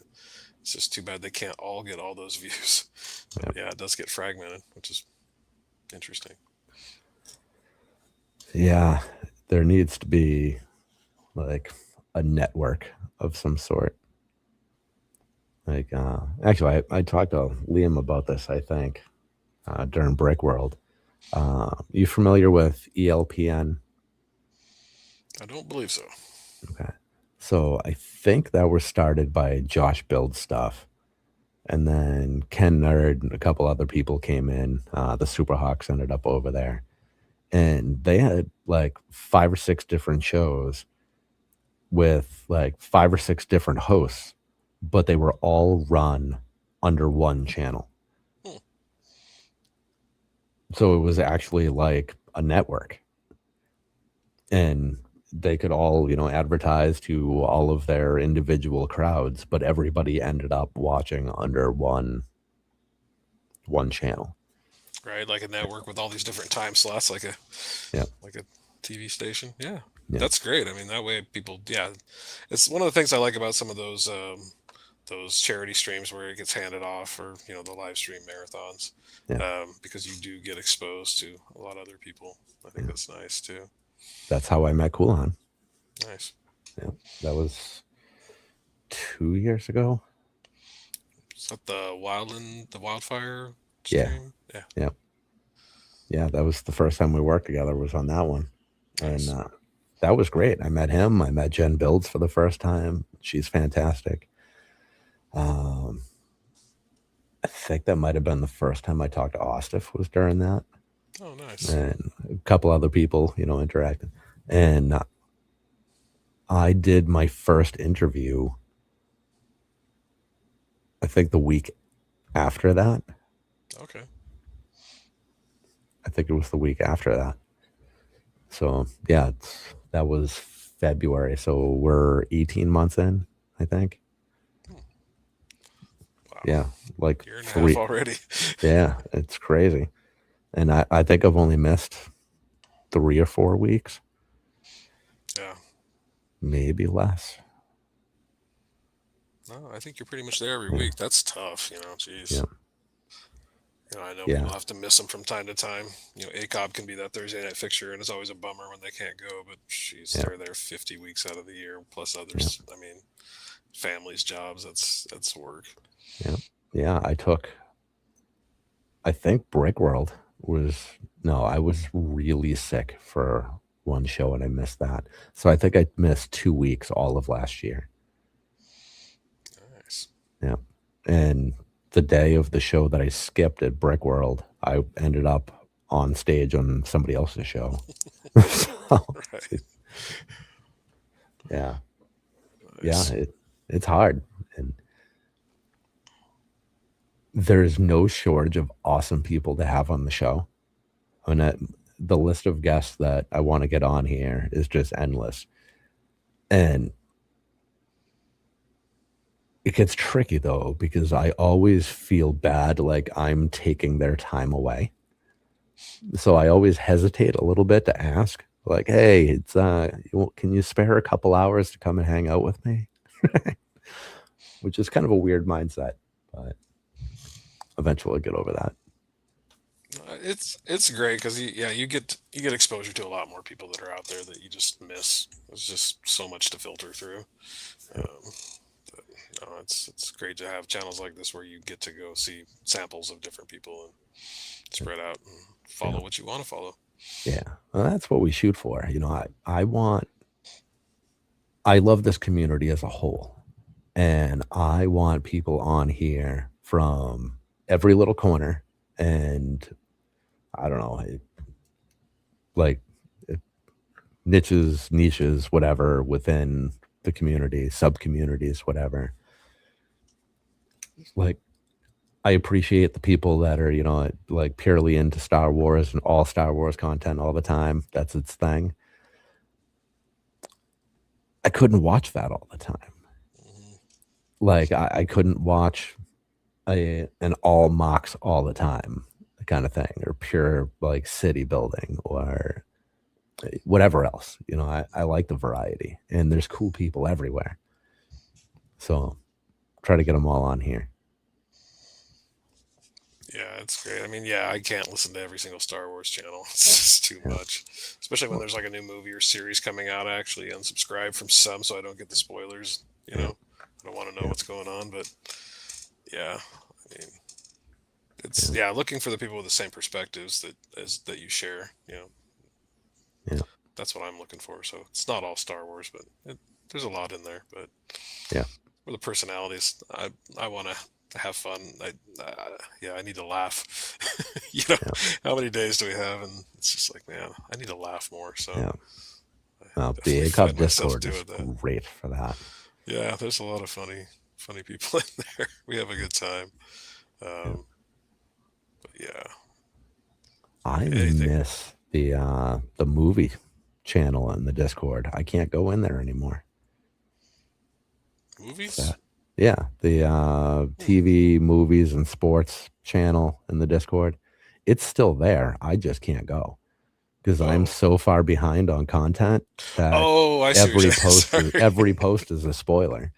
It's I thought CPA banhammered you or something.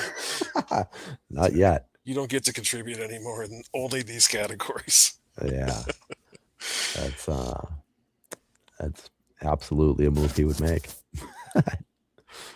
I mean, things happen on accident, too, right? I think it was Yeah, one of the Hive streams last weekend, and one of the moderators accidentally banned someone. yeah. Found out the Uh, next day that he like fell asleep on his phone or something. Because we were yeah, going back through, going, "What did he say? What did he say?" I'm like, I don't see anything bad at all yeah. here. And I'm like, well, I don't know what's going on. So Oh, it was that was Tron, General. wasn't Yeah, it it? was General Tron, wasn't Yeah, it? yeah, Yeah. The next day, he's like, I don't know what I did. yeah, yeah. That's right. Because he came into the Brick World stream wearing it like a badge of honor. Oh man. Like, look at Jazzy, me too. Yeah. Right. Yeah. Jazzy. Uh, Bricktron. It's great. did you get to meet Jazzy at Brick World? I didn't. No. No. No, I she I, is I did awesome. hear. Yeah, that she was there.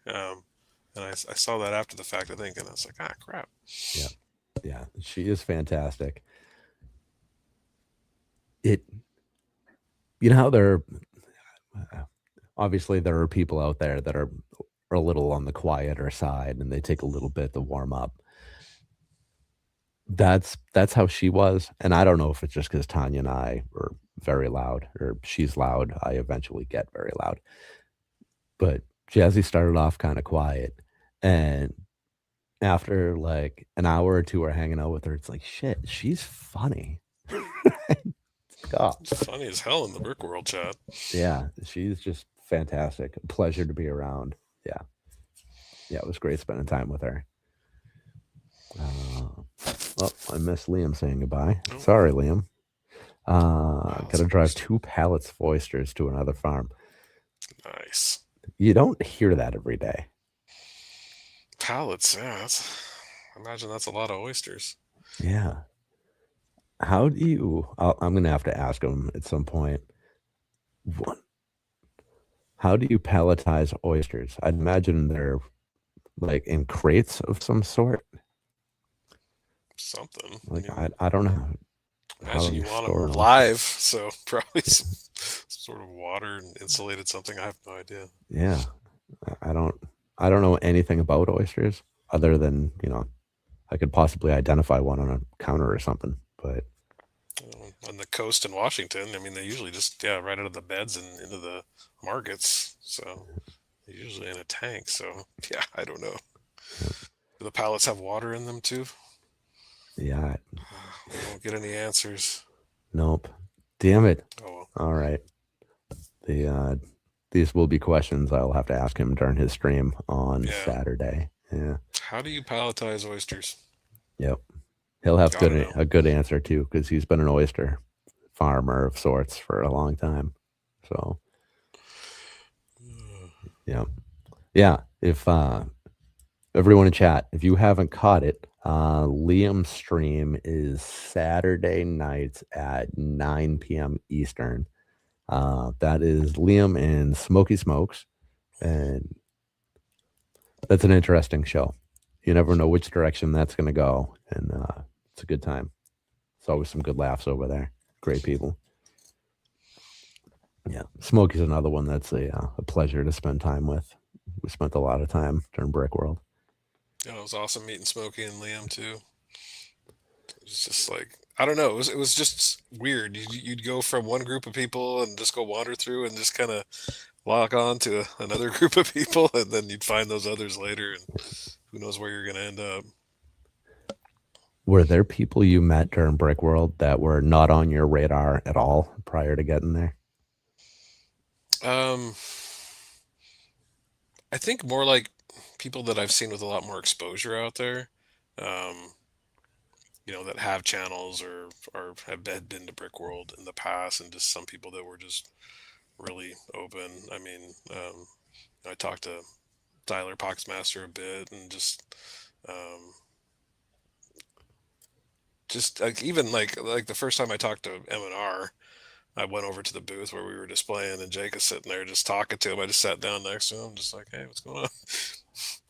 you know, um, and then even like, a lot of the after hours stuff too. With the Lake brothers are wild and just just the antics, but just like everyone was just so welcoming, right? So it was Yeah, just like, once we all knew who we were, it wasn't any big deal to interact. It was just kind of hanging out, and we'd hang out with some people for a while and move on. And I'd be sitting there thinking, I don't know if I've seen everything in the hall yet, and do another walkthrough. And the next thing you know, it's 2 in the morning, and those guys are freaking ripping Pokemon and building decks.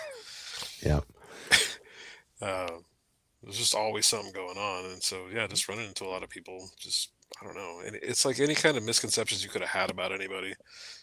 When you finally sit there and meet them and talk to them, it just seemed like everything went away. I don't want to call anybody out in particular. You don't know people, and you might see certain things about certain people, but I mean, I just found that I don't know if it's all part of the act. Everyone's got their style, but it seemed like everybody got along really well. yeah, Um, yeah. And then everybody realizes that, it's, I think most people at least realize that Ryan is not some kind of princess. He's an actual decent human being. right? You know, Yeah, the couple times I talked to him, I brought his I had the 501st Battle Pack brick shell case, mm, and so I didn't want to pack. I wanted to get an autograph. I was like, if he was going to be there, and then found out late that he was going to, so I took the puck out of that and just brought that with me. And I talked to him a couple times, and I kind of forgot to ask him to autograph it. So I ended up just hopping in that line, and I'm thinking, I don't know when this guy's leaving. So yeah, so actually, I thought that was kind of cool to be in that line and watch the interactions. Because yeah, some people give certain people a bad name. I don't see it there. I saw a guy that was giving away tiles and talking to people and taking pictures, and yeah, just someone that really seemed like he was really interested in his fans or whatever. yeah, We're all there for the same reason, right? yeah, So I thought that was pretty cool. Um, so yeah, and then chatting and people in line, just waiting. I'm like, yeah, I talked to him a couple times. I just forgot, and I don't want to come all this way and not get an autograph. So um, yeah, I don't know if I was too starstruck by anyone in particular, but it was just kind of just wild to see people in person that you see online for several years, and then you're there. So yeah, yeah. It's odd when, like, I think the two biggest names there, I think, were Ryan and Emma Soros. mhm. They kind of operate at a different level than everywhere one else. Uh, Emily's at a million subs now on YouTube. Like that's a whole different level, right? Oh yeah, And we met her just for 2 minutes quick. Like I was actually kind of pointing at her, trying to be subtle, like just telling Tanya that like that's Emma Soros. She hit a million subs. It's a pretty big deal, whatever.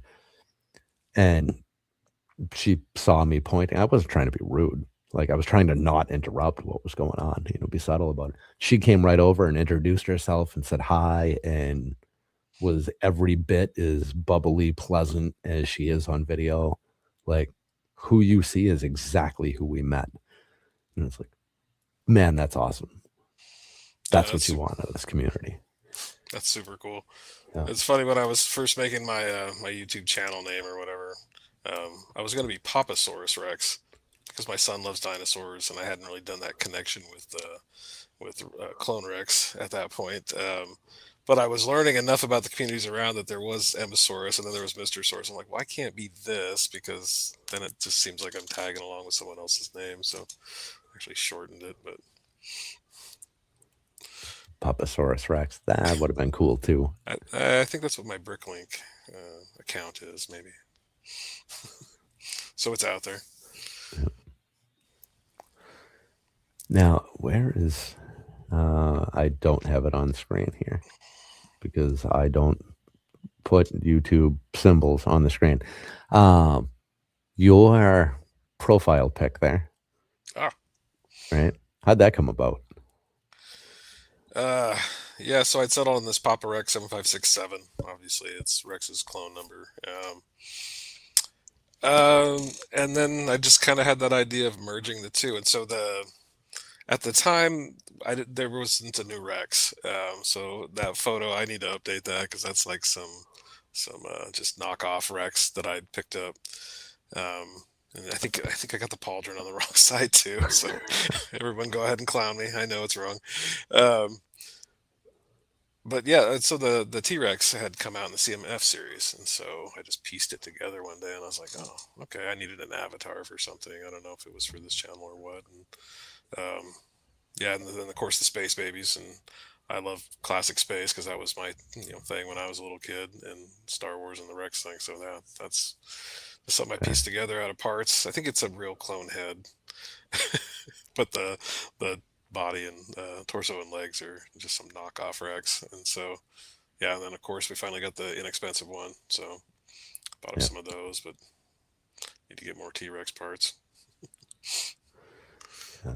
So you put that together. That's an actual photograph. Yeah, I just took that photo. Yeah. That's cool. Yeah, I took a few, got one decent, and then I was able to scale it. And yeah, I don't know, what was it for? There was something where I had a limit on like the size I could put on. I think it was on Bricklink or something like that. So I got it on Bricklink, but then of course Lego did their takeover and then took away everyone's personal avatars. They sure did. And I think I created it for that originally, but then just used it on the YouTube. Yeah. Bricklink, those sons of bitches. I know. Or Lego, I suppose. But it would be nice if I could actually put my business logo on there, since Yeah. Yeah, I don't know. They have their reasons, I'm sure, but Yeah. yeah, I mean, just taking away someone's brand. I mean, right? That's essentially what they did. That's that Yeah. platform you use to sell bulk Lego or sets or whatever, Yeah. and people recognize you, and then they take that away. It's like, oh, Yeah. Yeah. So if they take away our logos and that kind of ability, then it just becomes like an organized flea market, right? If it's an organized flea market, then it's a hobby. And if it's a hobby, then I shouldn't be flagged as a reseller if I buy stuff on Shop at Home and sell it on Bricklink. That's how I feel. Yeah. you're not That, wrong. yeah. Give me my logo back, and I'll be more than happy for you to call me a reseller, and I won't buy anything from Shop at Home and sell it on there using that email address. Yeah. They really want to just homogenize everything, right? I think to Yeah. take away the individuality, and it's all just Bricklink. Don't even think about who you're buying from. I've got a Yeah. lot of sellers that I've saved or used over the years. Some was motivated by free shipping, but most people can't afford to play that game anymore. Shipping's The thresholds expensive. kept going up, and that's what's tough, yeah, about finding, the parts you need and from as few vendors as possible. That's why I actually finally started. I'd never done pick a brick on Lego before because it just seemed like such a pain in the butt. But having gone through all the Bricklink stuff and coming back, it's like, oh, so now we've got different part numbers and different colors and all that. Look like I got my rebrickable mat here, but yeah, I just started doing PAB because course, some of the prices are terrible. Yeah, right. Plates. That's probably not a good idea, especially large ones, which I need right now. Got a build I want to finish, but I don't know who I want to throw my money at right now, whether it goes to shipping or overpriced Lego. And Mm, that was one of the things that drove me to Pab was like, well, yeah, but now I'm not having to pay this, this amount of shipping. So the parts can be a little more expensive, and maybe it's a wash at some point. But eh, worth noting is that uh, USPS is raising rates again on July 12th. So look for that to be reflected very, very soon on Bricklink. It's yeah, actually on my list of projects for tomorrow night is to raise my Bricklink shipping prices. It's not a ton, but it adds up. I think we're going 80 cents is our rate increase, I believe. yeah, I remember talking to Jake when we were at Brick World, and I think he was telling me it was I think what's the pirate? What's that shipping where you go through Pirate ship. pirate ship? Yeah, Yeah. and I think it was just to mail like one minifigure across the country. It was like $6, $7. Oh God, Yep. I did 6, 7. Jesus. Huh. Um, but yeah, just to mail one fig. I mean that was obviously starting, but it just goes up from there. Yeah. We're so dependent on shipping. I mean, that's one thing that seemed to really come out of the whole pandemic shit was getting stuff shipped to your house. Yeah. We're hooked, and especially for me being in a rural location, I got to drive 45 minutes to get to a Walmart or a Target. Um, yeah, when I can get it shipped to my house, it's usually the least, not talking Lego right now, but just things in general. It just makes so much more sense for me. But when they start taking away that free shipping, that's you got to start making decisions there. So Yeah. I mean, I haven't been selling Lego for very long, but in the call it 5 years. In 5 years, a 4-ounce package has gone up a little over $2. That's crazy. That's I'm not going to public math that, but that's a large percentage, right? that's a good increase. Yeah. I Yeah. don't even know what a stamp costs anymore. Stamps are going up too. They're going up to 78 cents. Oh my God. Yeah. I'm out of touch. Yeah. Yeah, that's So wild. get your forever stamps. I think I have some somewhere. I just don't mail anything very often. Yeah. I mean, At least postage or, letters. I think it was my grandmother who said when the forever stamps came out, and I think stamps were going up to like 30 cents at the time. It was like the first time they broke a quarter, whatever it was. It's like, oh, if I had the money, I would buy hundreds and hundreds of these. And man, that 30 cents to 78 cents is a massive increase. And pure percentages, clearly it's still cheap if you only have one thing to mail. Yeah.